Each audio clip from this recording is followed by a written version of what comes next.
ఓయ్ అమ్మమ్మ నీకు.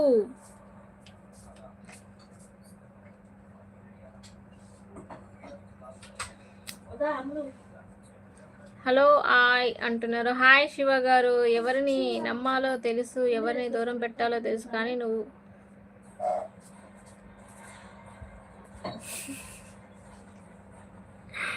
అయ్యో అయ్యో.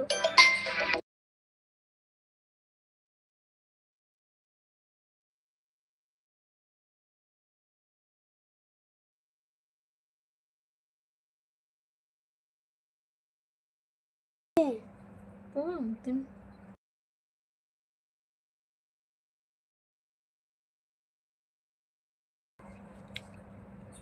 ఎవరిని నమ్మాలో తెలుసు, ఎవరిని దూరం పెట్టాలో తెలుసు, కానీ నువ్వు నువ్వు నవ్వుతావా ఏమి అసలు కథ? కథ లేదు, కాకరకాయ లేదు. ఊరుకో తమ్ముడు.